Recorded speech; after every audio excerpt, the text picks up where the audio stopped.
prostate was back then. And the only reason I had the test done is because a friend of ours, who was father of my wife's employer, he had his prostate done and had his PSA done and kept insisting that I have mine done. And it was through that insistence and my wife's prodding that I finally said to the doctor, look, this is my $25, because that's what it was back then, and I want to have this test done. From the time I turned 50, my doctor, bless his heart, said, Mike, you've turned 50, and I want to start, you should have your blood tested for PSA. It's not covered by OHIP, it's an extra $30 out of your own pocket, but you should do it every year from now on. And he recommended that I do it, and I followed his advice. And you know what? It saved my life. My doctor used the digital rectal exam, and she said, I feel something, and I'd like you to go and have that investigated.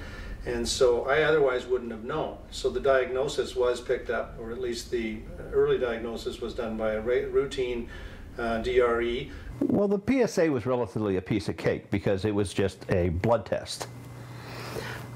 It became more important when we did the next PSA test and found out that my PSA had doubled rather quickly. That meant that the cancer, should it be there, they discovered, was aggressive. We had the PSA results that showed us that we very likely had prostate cancer, given the family history. But we wanted to be sure, so we did the biopsy process. I knew it had to be done because my PSA had risen. Still below normal, but had risen from one year to the next. So I knew that something had to be done to find out why it had risen, and whatever it was, let's do it. As I really wasn't sure what the process was going to be. It was explained to me what I felt through medical terms, but through a layman's terms, I wasn't absolutely sure what this was all about.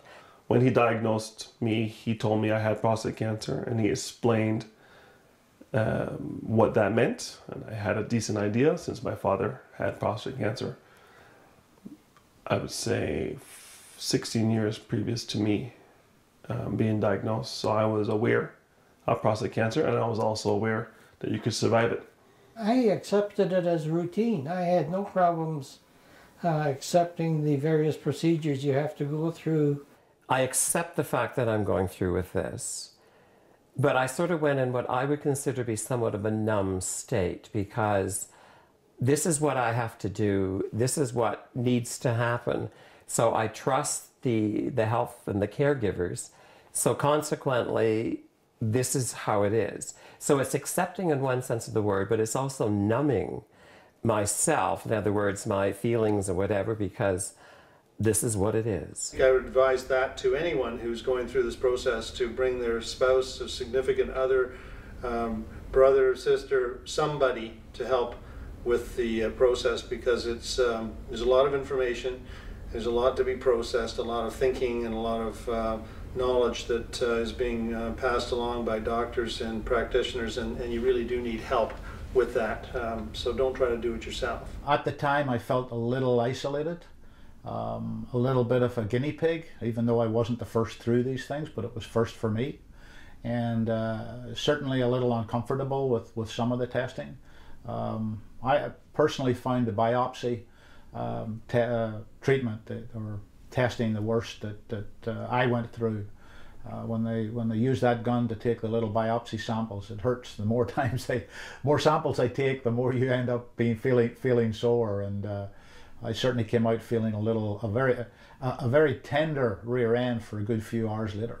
The digital exams I've been doing for a little while, so that wasn't a challenge. The biopsy was the biggest procedure. I had never had major surgery in my life. I had never had a biopsy, so I was told what I was going to experience. But during the actual biopsy, I would have to say that I had imagined it being on a scale from 1 to 10, 10 being, oh my goodness, this is the worst thing that's ever happened to me, and 1 being a mosquito bite.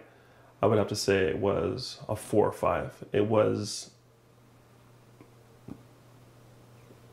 a very intrusive procedure, but not nearly as bad as I had envisioned in my mind from a pain standpoint. Yes, there was the after effects of the bleeding and so forth, and the pre-treatment to prepare myself for the biopsy. But the biopsy itself wasn't nearly as bad as I thought it was going to be, so I was pleasantly surprised. The first biopsy I had was extremely uncomfortable, extremely painful, and proved to be negative, ironically, after all that. The second biopsy I had was about 6 months later, because my PSA had continued to elevate. Turned out to be positive, and it was a very positive experience. I had no discomfort. It was a different doctor who performed it, and it was just in and out of the hospital, boom, boom, no problems at all.